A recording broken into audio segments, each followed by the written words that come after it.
Buckeyes did indeed do it. The national champs last year, a great chance to look back and relive some of those memories of OSU's amazing run to the national title, and pleased to be joined by three national champs right now: Taylor Decker, Joshua Perry, Adolphus Washington. Guys, congratulations. It was a phenomenal run. It was a lot of fun to be along and to watch you guys, particularly in the last two games, in the Sugar Bowl and then, of course, in the national championship game. As you think back on that journey over the last year, I'm interested in all of your takes. Adolphus, I'll start with you. What's the biggest memory that stands out to you? You know, the national championship season, and what pops into your head? Adversity, just overcoming adversity, being there for each other, being there for your brothers, and just the love that we have for each other. Any particular adversity? Probably when JT went down, you know. I mean, we had a lot of confidence in Cardale, but to lose JT the way we did was pretty tough. How about for you, Joshua? I would say the biggest thing in terms of a memory that I had was just how close we got as a team. And I'm talking about from the start of training camp up to the end of the year. And I think that was pretty big just because of the guys that we had. We wouldn't have been able to do it if we didn't get close and join together as a team and play cohesively as units. Taylor? I mean, the biggest thing for me, I think, was doing something that people said we couldn't do. It's just fun proving people wrong. While we had the utmost confidence all season long in our ability and what we could do, it's just fun, you know, people saying we can't do things and just overcoming that, and then to be able to, at the end, just raise the trophy. Okay, now, interestingly, it changes, right? Because now you're trying to prove people right. I mean, I'm sure you guys saw this. There were 40 media members surveyed. Did you guys hear about this, right? Yeah. All 40 chose Ohio State to win the Big Ten championship. So the dynamic changes now. I mean, the target is very clearly on your back. How do you guard against complacency, Taylor? I mean, I think for one, it starts from the head up. So Coach Meyer has kind of told Coach Mick, you know, obviously we don't want to have that complacency. And, you know, Coach Mick will get that point across to our leaders. Our leaders are going to drive our culture, and that ultimately is going to have the behavior. That's going to lead to the behavior of the program, the whole program of the team.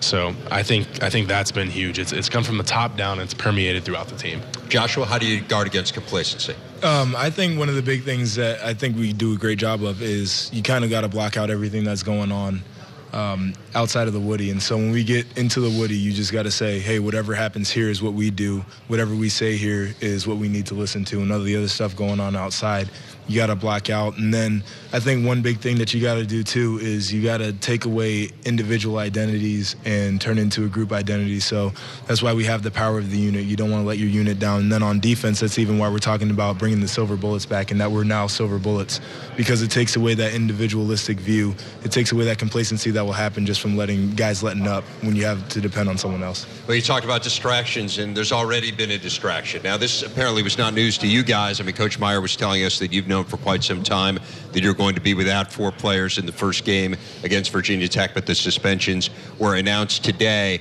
How does that permeate the team to know that, hey, there's already been an issue here, Adolphus? For us to already know about that, we kind of already knew what was going to go on, so we knew we had to get other guys prepared to be able to step into those roles. And I think we in the springtime we did a pretty good job at doing that. And as far as the summer, we've been, you know, doing a lot more position stuff instead of a lot of running, you know. And I think guys will be ready to step up and fill those spots. So you've known for a while, but Joshua, what was your reaction when you heard that news? You know, obviously you're going to be a little bit disappointed because we expect a high level of accountability, and we want guys to, you know, do things, and we want to have that deep level of trust. But once you get past that, you definitely got to learn from the situation. You've got to address it, but you've got to move past and you got to move forward. And then guys on our team understand this, but I think other people don't necessarily understand, is that we're going to be prepared no matter what. Right. And like I said before, if you take away the individual identities and think about it as a group, you have to just plug in another 1/11 that's going to do their job to a high level. And once you realize that we can do that and we've got a deep roster, it's not as bad as what everybody seems in terms of losing a couple of guys for a game. You know, it's interesting. We were asking Coach Meyer about the blueprint from when he was at Florida, and he won 2 national championships, and so he knows what it's like to have the season after the national championship, and that it's a different dynamic. And he said the climb is a lot more fun. that you're motivating, and maybe to a certain extent, I mean, it's Ohio State, people are always paying attention, but to a certain extent, you're a little under the radar in terms of you're not the team that everyone is talking about to be the national champ. So now you are the team that everyone's talking about to be the national champ. What has his message been? I mean, because he has had this experience before. You guys haven't. What has he said to you? I mean, obviously, as you said, like he's been here before, but we haven't. This is uncharted territory for myself and them as well. And I think the big thing is you can't forget what got you there. You can't forget what you did before you were on top and how that felt and how you had to grind to get to that level. And I think that's huge. And I think right away that's been established in our off-season program with our strength coach, with Coach Mick, with our mat drills, our team runs, and I'm really confident because I've been in that locker room, I've been in those workouts, that going into camp we're in a great place, and coming out of camp and going into our first game was as prepared as we've ever been. What did get you there? I mean, so Taylor said you can't forget what got you there. What got you there, Adolphus? What was the thing? If you put a finger on how you won the national championship, what was it? The brotherhood of trust, the love that we have for each other. We lost that game to Virginia Tech, but I feel like the love was still there. I feel like that made the love become even more because once we lost that game, we went back to the basics. We went back to the fundamentals, and we had put a bigger emphasis on the brotherhood of trust, and we all came together and we got it done. I want to get into some specifics here. You lost a big piece of this program in Tom Arban, who, of course, took a great job. He's the head coach of the University of Houston. I know you guys all wish him well, but he did such a good job with this offense and with maximizing each one of the pieces that he had. That was something that always stood out to me, is he kind of had the right way to use each guy. What has the adjustment been like to life without Tom Arban? I mean, obviously we're going to miss him. Great coach, great person, and, wish him all the best, but Coach Warner stepping in, he's been in an offensive coordinator position before, and it's the system. Our system works, and he's not going to step in and change something or do something crazy different. We're going to run our offense just as we had, and really to me it just seems like just the person on the headset's changing. Like I said, our system's tested, it works, and we're going to stick to that. As long as we're talking about position groups, I want to focus in on the linebackers, and this is.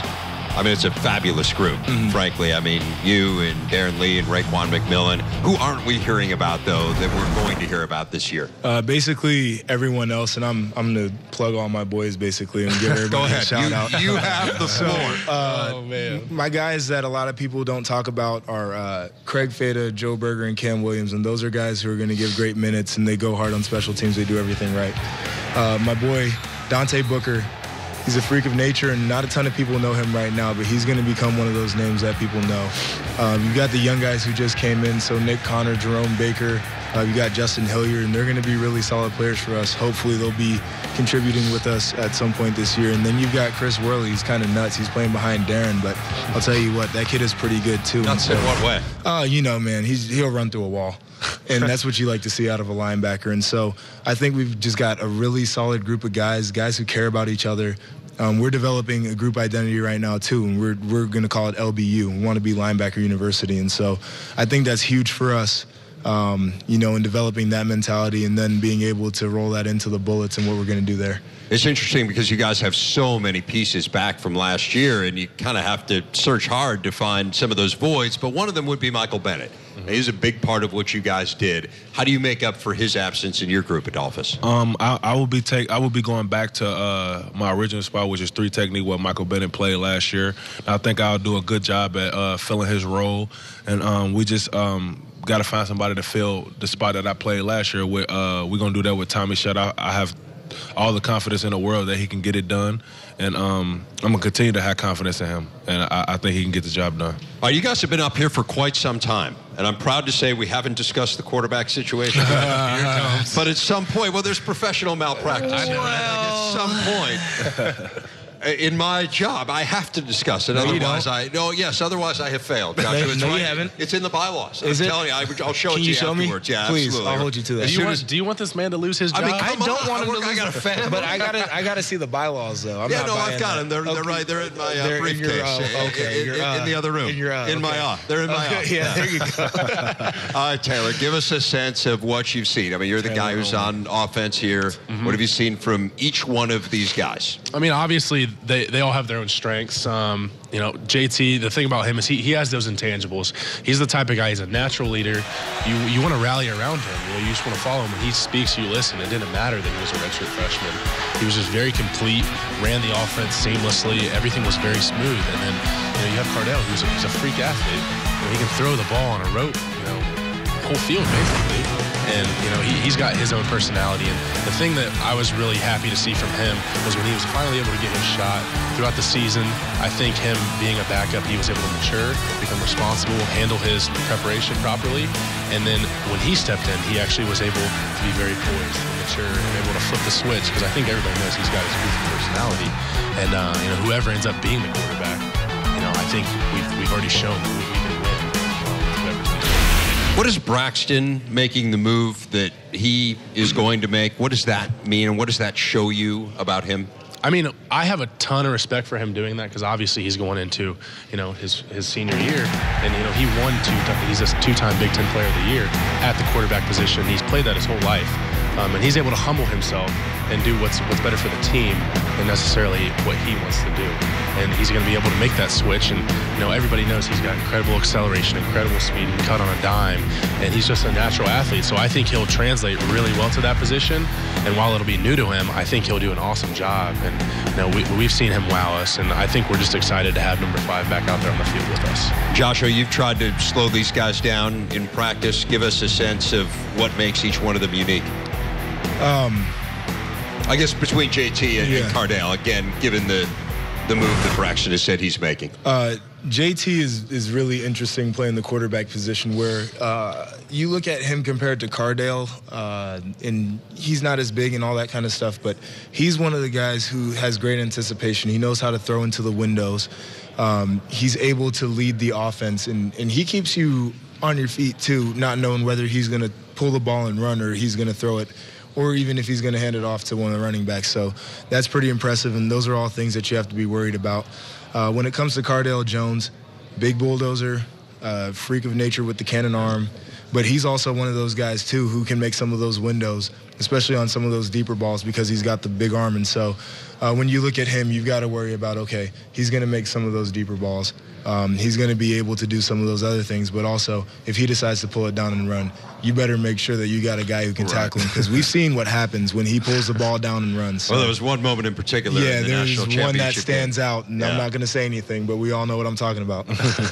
What about from the line position, Adolphus? It's obviously a little bit different for you when you're going against those guys. It's more in a pass rushing situation, but what do you see? Far as JT, I mean, he's a littler guy. I mean, you could try to say you can get your hand, you can put your hand up to block the ball, but I mean, you really can't, because like he said, he fits the ball into tight windows. He can throw it right over you. He can throw it right around you, pretty much whatever you want to do. And with Cardale, in pass rushing situations, I mean, you gotta fight these big guys, and then once you get past them, then you got to deal with another big guy. So it's pretty much like you could pick your poison for real.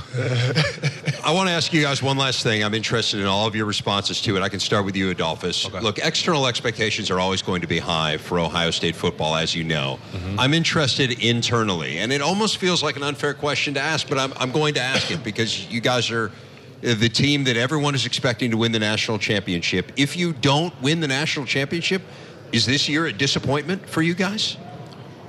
I don't really want to, try to talk about national championships right now, because our goal is to win a Big Ten championship first. But, I mean, I don't know. Take yourself to the end of the year. Joshua, take yourself to the end of the year. You didn't win a national championship. Right. And again, obviously, everyone hopes you do. But, I mean, let's say you win a Big Ten championship and you fall a little bit short. Is that disappointment? I mean, is that the position you're in right now? I'll say this is that's a tough question to answer, because we don't want to talk about it like that, and the way you phrase it's a little bit funny. But I will say this. It would be a disappointment if we got to the end of the year and we were climbing the mountain and we played in a game where we weren't 9 units strong. We weren't ready. We didn't have guys who cared about each other. We didn't play for one another. We didn't follow the culture and the plan that Coach Meyer set out. That's a disappointment. If we do all of those things and there's a team that's better than us, better coach, they have better players and all that kind of stuff, there's really nothing we could do. Interesting. What would your take be, Taylor? Yeah, I mean, it's a great answer. I mean, he phrased it really well. I mean, Coach Myers made that perfectly clear. If we go into a game and we are 9 units strong and the other team is just flat out better than we are and they win, like, hats off to them. We got to go back and we got to get better as a team. So that's our big goal. In the past when we've lost games, it's because we've had deficiencies at particular position groups. But towards the end of the year, especially this past season, when we were 9 strong, when all of our units were performing at maximum capacity, we saw the outcome, and we can win those games. It's a nice question to get to ponder, though, right? I mean, it speaks volumes about where you guys are as a program. A lot of fun talking to you guys. Absolutely. Taylor Decker, Joshua Perry, looking forward to hearing you at the kickoff luncheon tomorrow. Yeah. Got a little something for you guys. Do you? Oh, yeah. All right. Should be good. Adolphus, Washington. Hey, guys, congratulations again on the national championship. We look forward to seeing what 2015 has in store for the Buckeyes. Thanks. Thank you. Thanks for having us. A fresh